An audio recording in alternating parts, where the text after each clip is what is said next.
Is it possible to seek and yet not strive?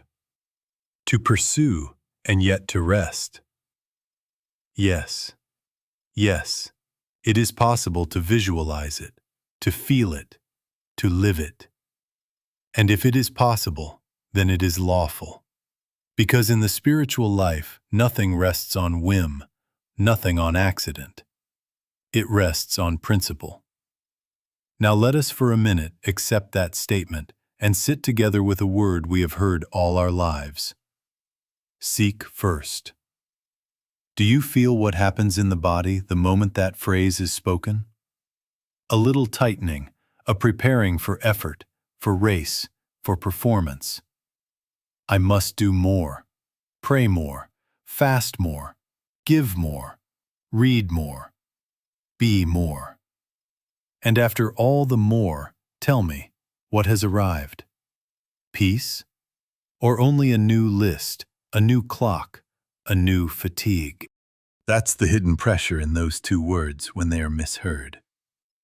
Seek first becomes the slogan of spiritual ambition, the banner for a competition that never ends, and we, poor souls, turn the holy into a treadmill, and then wonder why the wrinkles do not fall from the forehead, why the breath does not deepen, why the night is not restful.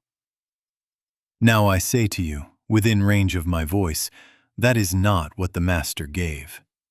He did not hand you a burden. He handed you rest. He did not set you at the starting line with a whistle. He opened a door and said, "Enter." Seek first the kingdom is not a demand for greater exertion. It is an instruction to return.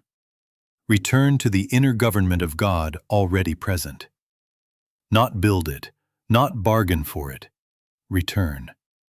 In other words, lay down the tools of managing effects and sit in the cause. And all these things shall be added unto you. Don't miss this. That is not pious embroidery. That is law. First cause, kingdom consciousness. Then effects, added things. There are no detached outer effects. All flows forth from consciousness. You cannot turn that upside down by speed, by zeal, by the strange fever we call spirituality. No, no. All right, if that is so, then the whole weight of your religious strain can slide off now, this minute, without making you passive, lazy, indifferent. Because the rest we are speaking of is not sleep. It is government. It is the quiet certainty that the reign of God is within you, operating as order, as timing, as sufficiency. We will, in these hours together, dismantle the false seeking that has worn you thin and replace it with the simple practice of turning. Not hunting, turning, yielding, resting until the inner law announces itself, and then watching as life, uncoerced, arranges itself in accordance with first cause. Don't forget this as we begin. Seek first does not send you out, it brings you in. And from that inness, all that is needful is added. Added, not chased. Now let us look frankly at the hidden strain. Because if there is strain, there is a sign that we have translated seek first into get first. And you know the catalog. It writes itself in every human breast. Get a better job, get a raise, get a safer neighborhood, get security for old age, get a cushion in the bank, get influence, get recognition. Then we baptize it and make it respectable. Get the right belief, get the right church, get the right teacher, get the right method, get God to answer, get a healing, get a demonstration, get a sign, get the certificate, get approval. Then, the cruelest of all, get to be the best seeker, the most devoted, the one who prays longer, fasts stricter, studies deeper, arrives sooner. All getting, all humanness. And when the marketplace walks into the sanctuary, what does it wear? The same face. Comparison, anxiety, bargaining. We bring ledgers to God. We measure our devotional output like inventory. Chapters read, hours sat, meals skipped, meetings attended. And then we price the miracle and wait for delivery. Now, Lord, I have done my part. Where is mine? That is not prayer. That is commerce. That is not faith. That is a contract. And the anxiety that haunts the businessman when the month runs short becomes the anxiety that haunts the worshiper when the week runs silent. Perhaps I must do more. Perhaps my neighbor has the secret oil. Perhaps my formula needs another line. No, no. Don't you see? The very act of comparing, of tallying, is the sign we are not in the kingdom, but in the bazaar. Your first reaction is, but if I don't strive, I'll become careless. That's the whisper that rises immediately out of fear of externals, fear of missing out, fear of losing ground, fear of being left behind by the pious parade. That's not spirit. Spirit does not drive. Spirit governs. Spirit rests and, from rest, ordains. A human being can't help that old habit of pushing. Yes, a human being can't help that. But we are not being asked to perfect the human habit. We are being invited to lay it down. Carelessness is not the absence of strain. Carelessness is the absence of attention. And attention can be quiet, gentle, unhurried, and yet exacting, like the stillness of a compass that never fusses and always points true. Look at the cost we have paid for this confusion. That low, chronic hum of not enough prayer, not enough faith, not enough knowledge, not enough purity. And so the soul lives on rain checks. Tomorrow I shall be ready. Tomorrow I shall be worthy. Tomorrow I shall enter. There is no tomorrow in God. All that the Father hath is mine. When? When you pass the exam? No. Already mine. But as long as seeking is secretly getting, tomorrow never becomes today, because effects cannot ripen in a mind that treats them as cause. Now hear this as diagnosis and as mercy. If seek first produces pressure in you, we have not yet touched what Jesus meant by the kingdom. We have turned back to effects, money, health, approval, even spiritual status, and tried to install them as first causes. It cannot be done. There are no detached outer effects. All flows forth from consciousness. When we cease the competition, the bargaining, the measuring, we are ready at last to turn, not to search further among the wares of the world, but to the first cause itself. Then, and only then, the additions will know where to find us. Now let us accept the premise. Not as opinion, not as pretty sentiment, but as law. The kingdom of God is within you. Within. Where? Not in geography, not in time. In consciousness. That is not poetry. That is location. That is ordinance. That is the statement of where government is found, where cause resides, where all that we have been trying to coax from the world is already present as the reality of being. All right. If the kingdom is within, then the kingdom is not a destination to reach, but a state to abide in. A consciousness in which God reigns as the only power, presence, intelligence, and supply. Now tell me, if God reigns, what room is left for bargaining? None. None. If God reigns, What room is left for fear? None. And if God reigns within, then every good we have chased in the marketplace of effects, health, companionship, livelihood, guidance, has its root not in persons or conditions, but in the inner government of God recognized. Do not miss this. There are no detached outer effects. All flows forth from consciousness. So to seek the kingdom first can only mean to seek the right consciousness first. The awareness, felt and yielded to, of God as all within. And then, in the nature of law, all these things are added as effects, never as causes. What is this kingdom in experience? It is the awareness of God present as life. Therefore, life cannot be threatened. God present as intelligence. Therefore, guidance is continuous and accurate without anxiety. God present as love.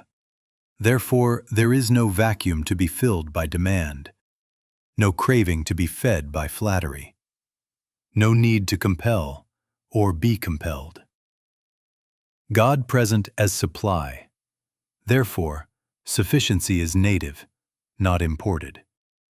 It is infinite in source, and therefore fearless in expression. When the soul abides in that government, action may be taken, yes. Ideas may come, yes. But the fever is gone. The hurry is gone. The measuring is gone. Now let me correct at once what this is not. This is not denial of human needs. We are not pretending the rent is not due, or that the body does not ache, or that a child is not crying in the night. We are not playing ostrich with life. Nor are we arming ourselves with a technique to manipulate God to do our bidding. No, no. We are ceasing to manipulate effects. We are aligning with what already is. God as the essence of being, already present within, already governing. And in that alignment, needs show themselves as places for recognition, not panic, as appointments for grace, not arenas for struggle. Your first reaction may be, but if I stop chasing, will the necessary still come? Yes, yes. In the measure that you rest in first cause, the necessary appears as what it always was, effect. The outer bill does not pay itself by magic. Rather, consciousness opens your eyes to the channel ordained this moment, without fear, without clawing, without pretense. The body does not mend by denial. Rather, the presence of life recognized dissolves the false authority of fear, and function follows. Remember then, if the kingdom is consciousness, seeking can only be turning. Not searching for a far-off country, turning to the seat of God within, where government already is. We will not hunt, we will abide. We will not press, we will yield. And in that yielding, first cause stands revealed, and effects, without strain, without delay, without parade, are added. Now you come to another law of the Bible. And don't pass it lightly, because this is not embroidery. This is sequence, this is order, this is cause and effect. Seek ye first the kingdom of God, and all these things shall be added unto you. First and then, cause and then effect. Do you see how definite that is? It is not vague, not sentimental. It is an ordinance. And what have we done? We have reversed it. We have said, let me first get these things, food on the table, the rent paid, proper clothing, a sound report from the doctor, a companion, a good position, a clean reputation, a cushion for the future. And when I have them, then I shall have rest. No, no. That is painting the reflection to change the face. That is repairing the shadow to move the body. That is fixing the thermometer to heal the fever. It cannot be done. There are no detached outer effects. All flows forth from consciousness. Let us enumerate them, so there is no vagueness about these things. Food, daily bread. Clothing, what you shall put on. Rent or mortgage or taxes, call it what you will. Health, the body's strength and ease. Relationships, companionship, marriage, children, cooperation. Reputation, standing in the community, honesty, known and trusted. Future security, savings, insurance, provision for old age. All right. Now watch how fear, the instant you make any of these first, turns them into little gods, and you become their priest and prisoner. You wake in the night to serve them with worry. You count and recount the numbers to praise them. You bargain with people to placate them. And then you come to God as a last resort, to ask blessing upon the idols you yourself have enthroned. That is not seeking the kingdom. That is seeking effects to produce cause. It is impossible. Your heavenly Father knoweth that ye have need of all these things. When? Before you asked. Before the ledger, before the prescription, before the proposal. Knowing this, Jesus gives only one direction. Rest first in the kingdom, God recognized as the only life, intelligence, love, law, and supply within. And then all these things appear as additions. Not prizes earned, not wages for overtime religion. Additions. Why? Because what you call food, clothing, rent, relationships, health, reputation, security, are the shadows cast by the inner light when consciousness is at rest in the government of God. Alter the light, the picture alters. But you cannot coerce the picture and call it peace. Your mind will whisper, when I have enough in the account, when the diagnosis changes, when the person apologizes, when the door opens, then I will rest. That is the oldest lie on earth. Rest does not follow effects. Effects follow rest. Peace is first cause. Supply is first cause. Health is first cause, as the recognized presence of life.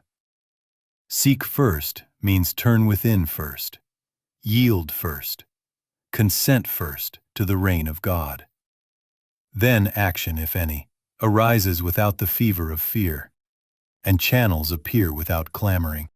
This is why the most radical act you will ever perform is not a burst of outward effort, but an inward surrender. Not more strain, more yielding. Not fighting shadows, turning to the light. And in that turning, cause establishes itself, and things, quietly, naturally, lawfully, are added. All right. If this is law, and it is, then we must know what seek actually means in practice. Not as a new chore, not as another mile in the race, but as a single, definite movement of the soul. Seek first the kingdom. How? Be still and know. That is the instruction. Not roam and hope. Be still and know. Seeking is not a pilgrimage across continents. It is not a hunt through books or a contest of effort. It is the turn within, the return to the inner seat of God where government already is. When? Now. Here. In the very breath you are drawing. What happens the moment you turn? You cease negotiating with life. You stop haggling with bills, with symptoms, with people's faces, with the future's threats. You step out of the marketplace and slip into the sanctuary that has always been inside you. And then what? You listen. You listen for the still, small voice, not a storm, not an earthquake, not a fire of effort, but the quiet that speaks. Not begging, not pleading, not trying to make something happen. Resting, listening, receiving. You see, turning is not passivity, it is receptivity. It is attention without tension. It is the exactness of a compass that requires no pushing to point true. Think of it this way. You do not manufacture the sun to have light. You draw the curtain. That is turning. You do not wind up the law of gravity so the apple may fall. You release your grip. That is turning. You do not invent the station's broadcast. You tune the dial and let the program already in the air come through. That is turning. Active? Yes. Strained? No. The activity is consent.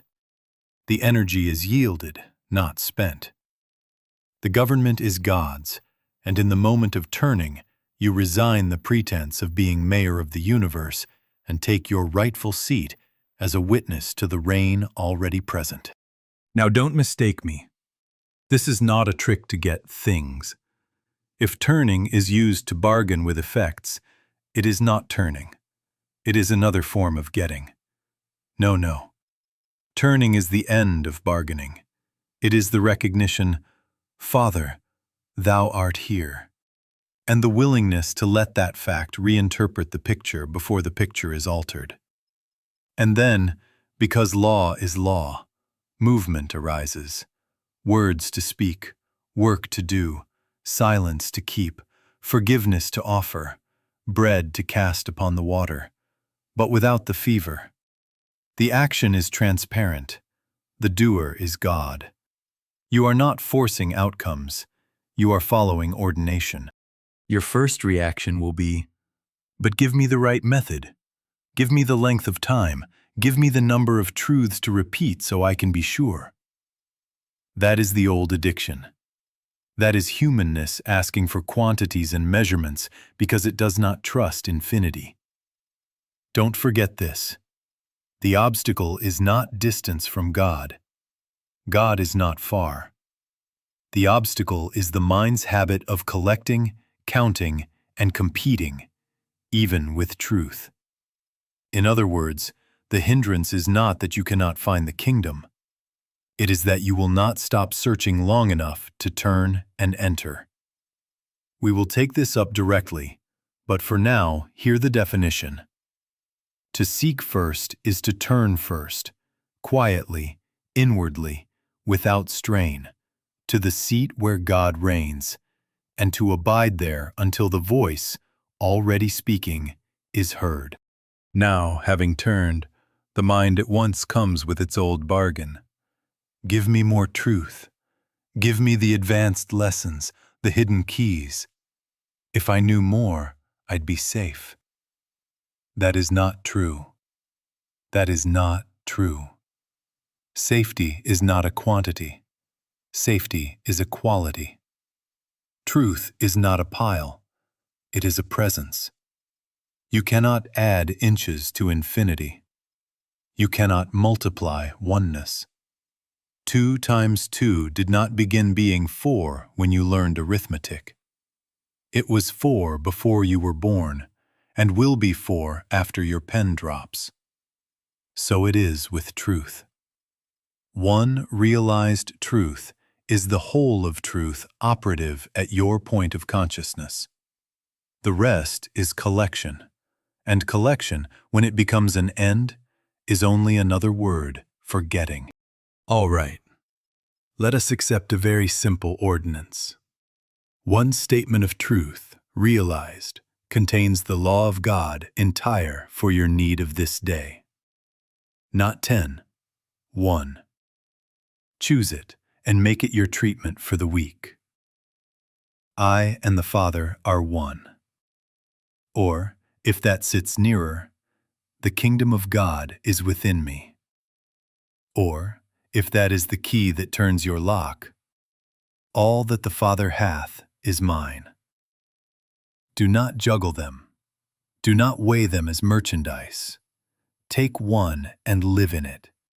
Sit with it morning and night. Walk with it at noon. When fear taps you, answer only with it. When bills or symptoms or faces demand argument, return only to it. Not as magic words, not as a charm against trouble, but as a door you enter and abide in until the presence behind the words becomes felt reality. That is embodiment. That is consciousness. Your first reaction is, "But I don't have enough understanding to make that work." I tell you with all the authority of law, that's not true. There isn't anybody within range of my voice who lacks enough for this beginning. Understanding grows by use, not by storage. Bread nourishes by being eaten, not by being catalogued. A single seed in the earth brings a harvest. A sack of seeds on a shelf feeds no one. A blueprint is not a house. A pantry list is not a meal. Accumulating statements without resting in spirit is humanness measuring itself and calling it holiness. No, no. We are not librarians of truth. We are the living of it. Now watch what happens when you lay down the appetite for more and consent to live one truth. Simplicity arrives. The inward life unclutters. The mind, relieved of the duty of counting, becomes attentive. Attention without tension. This is the new atmosphere. In that atmosphere, cause stands forth. You feel the presence as sufficiency, and then, as night follows evening and morning follows night, channels present themselves. Ideas to act on, words to speak, silences to keep, without the old fever. Supply appears as addition, not as conquest. Guidance appears as the next clear step, not as a map to hoard. Relationships purify into giving because nothing is being extracted to fill a vacuum that no longer exists. Don't forget this. The end of striving is not knowing everything.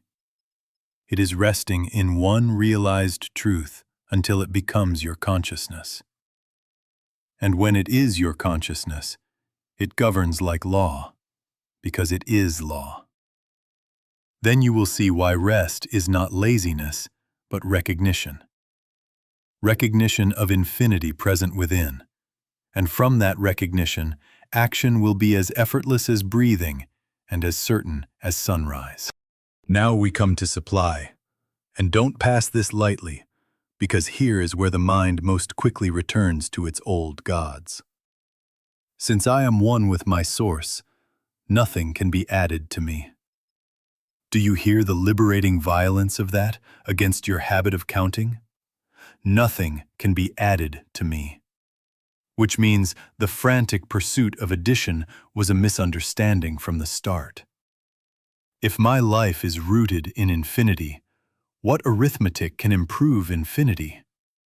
What bargain can expand all? No, no. This is the law. God is the source of my being and the infinity of my being. Therefore, I stand supplied at the root, and the branches show it forth without strain. All right, put it where you live. Bills on the table, a deadline at the office, a child needing attention, an ailing parent, a car that needs repair, a refrigerator that looks as empty as your schedule looks full. Now tell me, can you add to infinity by hurrying? Can you tax God into greater generosity by worry? Nothing. Nothing. But in the moment you rest in source, inwardly actually, not as a slogan, the quality of your action changes, though the number of your tasks may not. The same phone calls, yes. The same spreadsheet, yes. The same sink full of dishes, yes. but the fever is gone. The edge is gone. The bargaining is gone. You move as one who is carried, not as one who carries the world. There are two lives before you every day. One is the life of need, fear-driven exertion, where every step is a defense against imagined loss. In that life you push, you double-check from dread. You rehearse disaster and call it prudence. And when you sleep, you keep your fists half clenched. The other is the life of sufficiency, supply recognized within. In that life, you rise to your work as to an assignment already resourced. You choose clearly because you are not trying to extract security from people or outcomes. You say yes or no without apology because you are not trading conscience for crumbs. The tasks may look the same to the passerby. They are not the same. One is compulsion. The other is ordination. Now let us speak with the candor of law. God is my supply. God is my life. God is my health. God is my companion. Not someday, now. Not when the account reaches a number or the test returns a line, now. In the degree that this is realized, not recited, the tightness leaves the chest, the brow unknits, the breath lengthens, and what you call decision-making becomes listening. You will find yourself guided to call this one and not that one, to spend here and wait there, to mend this and release that, to speak one sentence instead of a page of explanations. This is not laziness, this is recognition. Recognition that infinity present needs no pushing, only permission to express as right order. Your first reaction is, but if I do not worry, won't I miss something crucial? That is the superstition of humanness. Worry is not attention. Worry is attention inflamed by fear. Attention without fear is what we mean by rest. Rest is not inaction.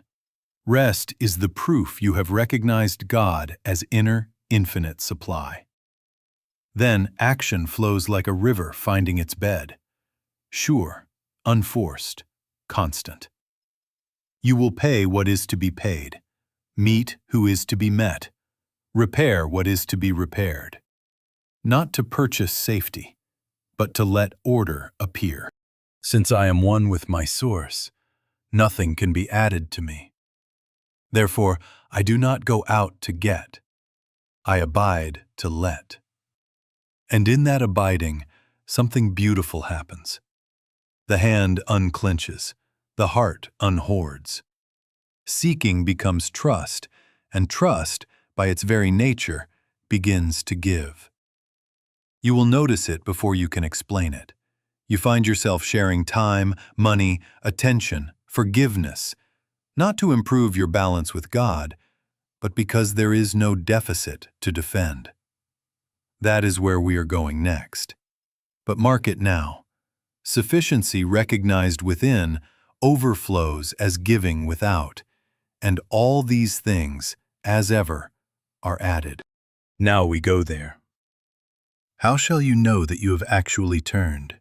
That "seek first" has ceased to be a slogan and has become your state? By this simple sign, you are no longer primarily intent on getting. Something within you is moving to give. Not heroics, not dramatics. Giving as a natural overflow, the way a spring flows because it is full. A human being can't help the old reflex to secure, to store, to ensure. A human being can't help that. But when kingdom consciousness rises, even a measure, you find yourself casting bread without bargaining for crumbs in return. That is the sure sign. All right, put it where you can touch it. Penny, nickel, dime. Yes, start there.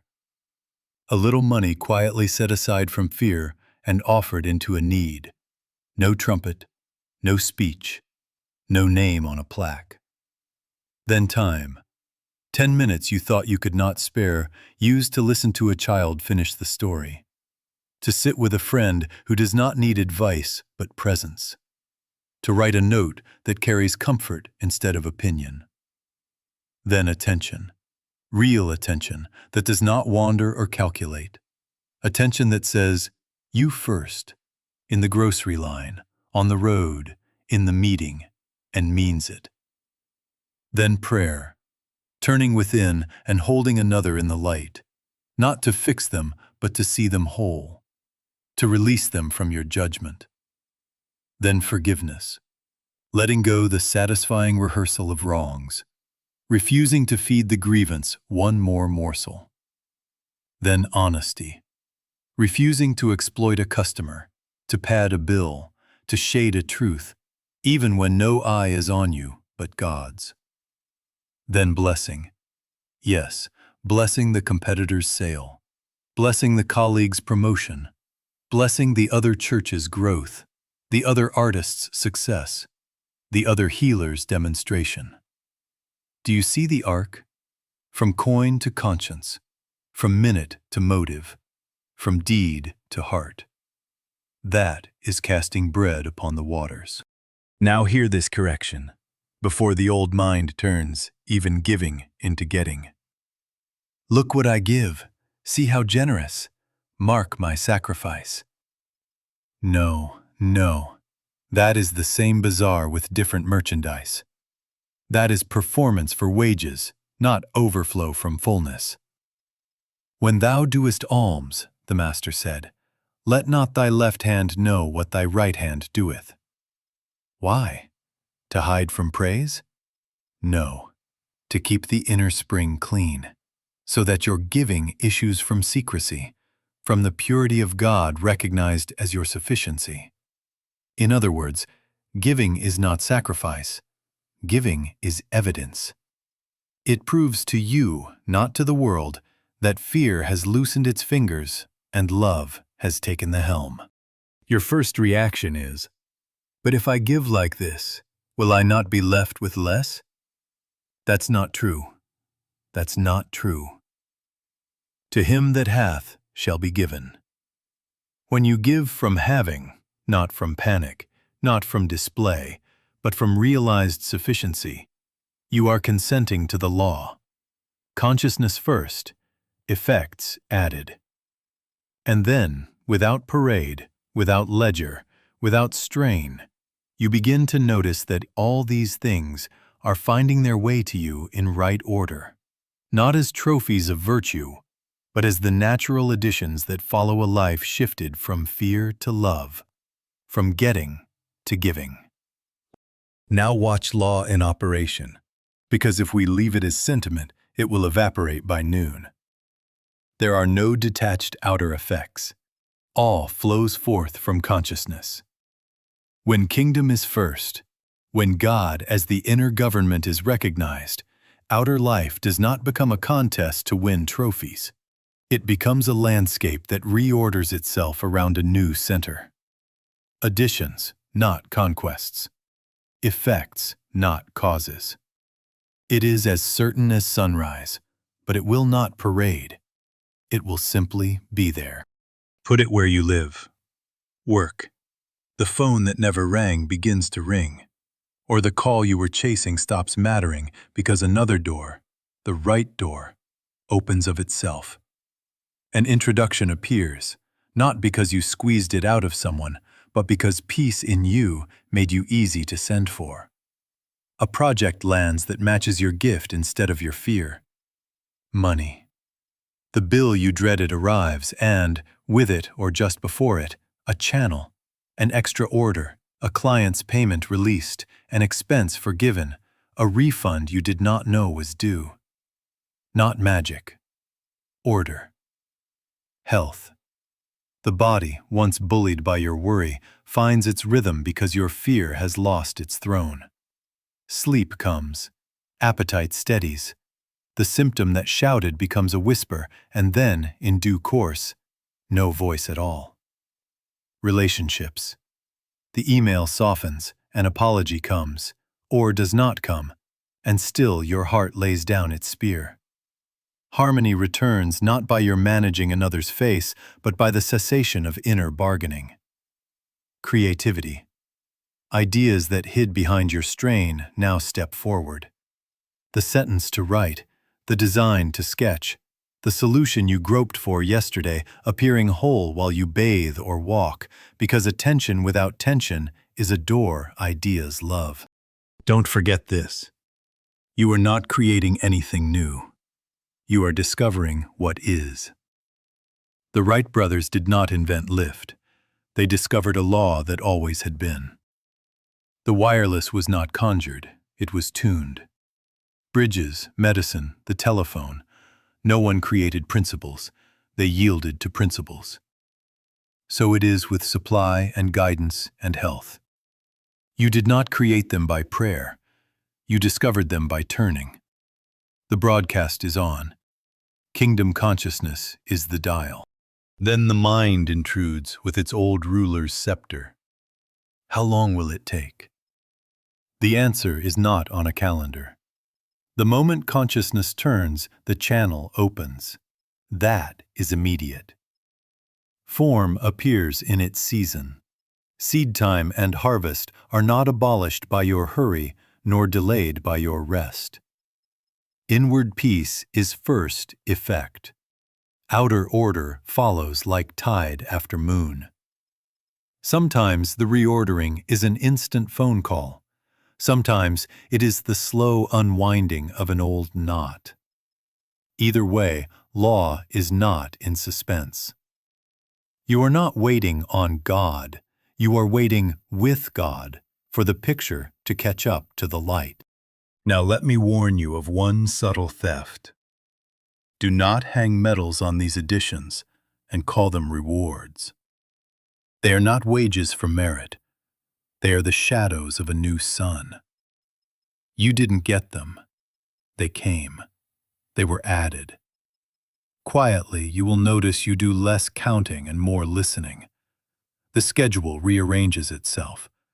A cancellation frees the very hour you needed. The mechanic is honest. The check arrives. The body breathes. The room warms. No trumpet. Just order. And here is the measure of our next step. If additions come by rest, then what is the real enemy of rest? Not lack. Fear. Fear of externals. The world names powers, germs, markets, personalities, weather, politics, and bids you tremble. In a moment we will look straight at that, because kingdom seeking, to be first, must be fearless. Otherwise we are still serving the gods we pretended to renounce. Now we must look that thief in the face. Striving. What is it at the root? Not effort itself. You may dig a ditch, write a brief, drive a truck, perform a surgery, and not be striving. Striving is fear of externals, fear of lack, fear of disease, fear of other people, fear of tomorrow's headlines, fear of weather, germs, markets, politics. It is the superstition that something outside can add to you or take from you, bless you or curse you. The moment you grant that, you are back in competition with shadows, and your rest is gone. No, no. The kingdom is within. There are no detached outer effects. All flows forth from consciousness. Christ is our name for that consciousness. Not a person to adore at a distance, but a state of realized oneness. I and the Father are one, in which you cease fearing or hating externals, because you know only one power, one law, one life, and it is within you. Greater is He that is in you than he that is in the world. What happens when that is not a quotation, but a condition? You walk in the same world, and you are not ruled by it. The winds blow, the markets tick, the reports come, the faces change, and something in you stays. Not afraid, not driven, not cornered, resting in God. All right, put it where you live. You go to work, of course. You keep your appointment. You answer your emails. But you do not sell your peace to the outcome. You see a doctor, you take counsel, you follow wisdom, but you do not bow before a prognosis as if it were a second God. You make a budget, you balance figures, you plan your week. That is stewardship.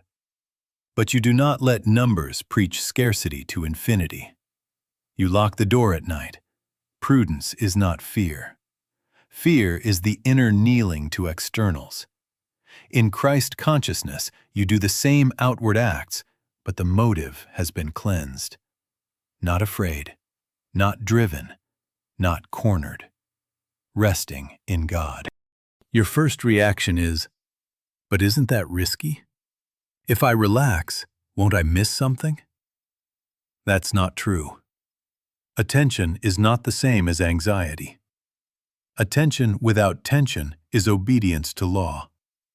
In fear, you see 1,000 gods and you must placate them. In rest, you acknowledge one God and you let effects take their lawful place as additions. Then decisions clear. This call, not that. This purchase, not that. This no, this yes. Action remains, but the fever is gone. The lion's mouth is not closed by your wrestling. It is closed because innocency is found in you. No hate, no fear, no attribution of power to externals. And now the turn we must make. If this is law for one, it is law for all. If fear of externals is the real striving in a man, it is the real striving in nations. If Christ consciousness refuses to hate or fear a germ, it refuses to hate or fear an enemy. The kingdom rest in you has a public face. It will appear as a new way to meet conflict, to answer threat, to stand in the world without borrowing its violence. We will take that up directly. For now, fix this as ordinance. Striving is fear of externals. Seeking first is the fearless rest of Christ within. Not afraid, not driven, not cornered, resting in God. And in that rest, the kingdom cannot be threatened. Now, if this is law for one, it is law for all. If fear of externals is the secret engine of a man's striving, it is the loud engine of nations. War is organized fear. Hatred is fear's uniform. Tribal competition, flags, slogans, markets, borders, is humanness scaled up. The old business of getting marching in formation. You can see it in the speeches, in the budgets, in the parades. Always on the lookout for what we can get, defend, secure, deserve, win. And do you see the proof that kingdom is not first?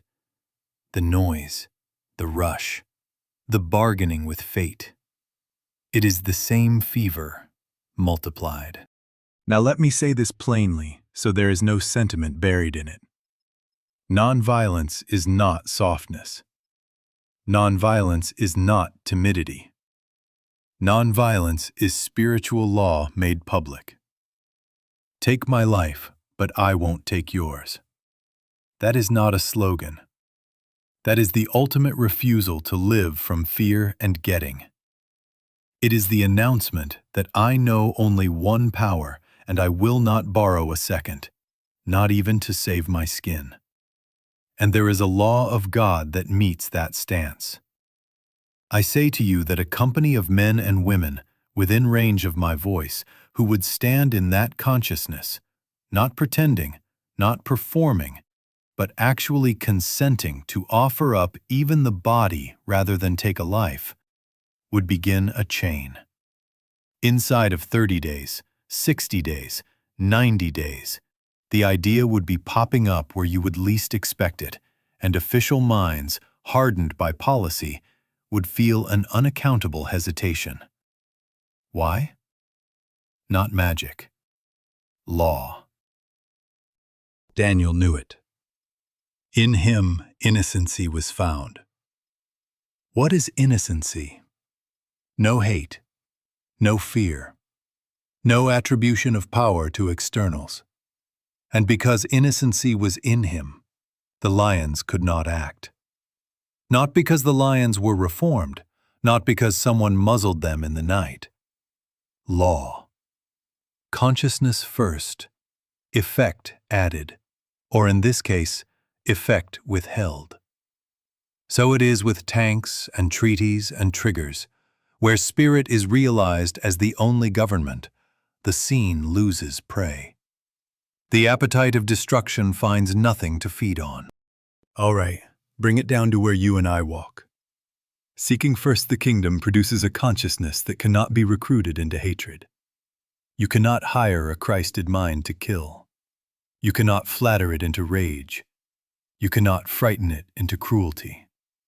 It may wear a uniform, it will not obey a hate. It may stand at a checkpoint, it will not degrade a brother. It will lose a promotion sooner than lie. It will lose a contract sooner than cheat. It will lose a seat sooner than curse. And each such loss, offered without bitterness, is not loss at all. It is the casting of bread upon the waters. The invisible law takes it up, multiplies it, and returns it as a shift in the public air. One less rumor believed, one less slur repeated, one less fist clenched, one less trigger pulled. Don't forget this. The world does not change by argument. The world changes because a new state of consciousness multiplies. A few see, and then a few more. And then suddenly, the respectable thing is different. The respectable thing becomes mercy. The powerful thing becomes restraint. The clever thing becomes honesty. This is not utopia. This is the slow arithmetic of spirit through those who will rest first in God and refuse the bribe of fear. And now we return to the room.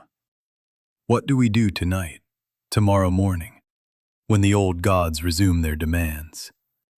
We will not take up placards. We will take up practice. We will begin where law begins, within. One realized truth, lived. One refusal to hate.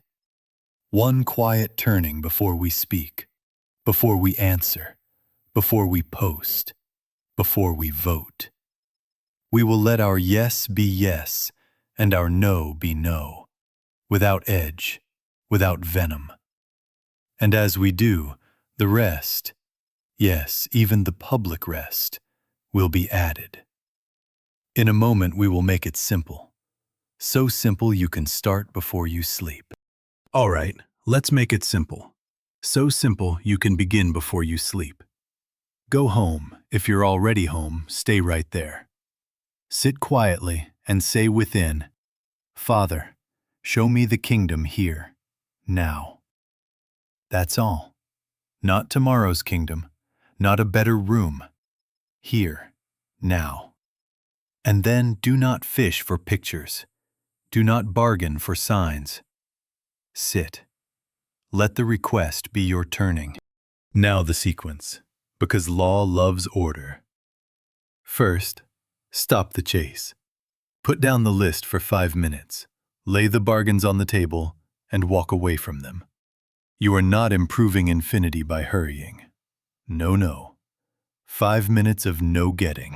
Second, turn within. Close the eyes if you like, or lower them. Feel the breath come and go without management. The turning is attention, not travel. Father, show me the kingdom here, now. Say it once or twice, and then be still. Third, rest in one truth. Choose it and keep it. I and the Father are one. Or, The kingdom of God is within me. Or, all that the Father hath is mine. 1. Don't juggle. Let it be a doorway you step through and sit down. If thought runs away, gently bring it back to that one. 4th. Listen.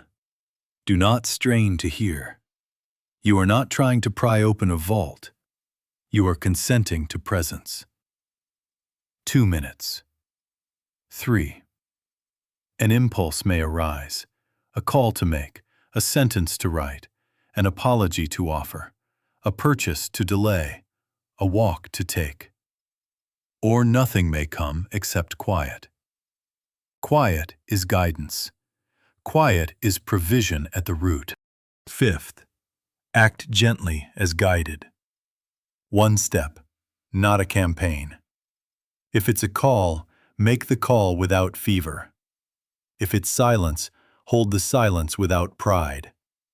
If it's order, pay what you are to pay. If it's release, release. Let today's bread be today's bread. 6th. Give in small concrete ways. Penny, nickel, dime. 5 minutes of unshared attention. A blessing spoken where you usually criticize. A forgiveness where you usually rehearse. Cast a little bread without ledger. It loosens fear's fingers. It proves to you, not to the world, that you have turned. Your first reaction will be, I forgot, or the lists came back and the panic with them. A human being can't help that. A human being can't help that. So meet it as law, not as failure. Seek ye first the kingdom of God, and all these things shall be added unto you. Whisper it, breathe it.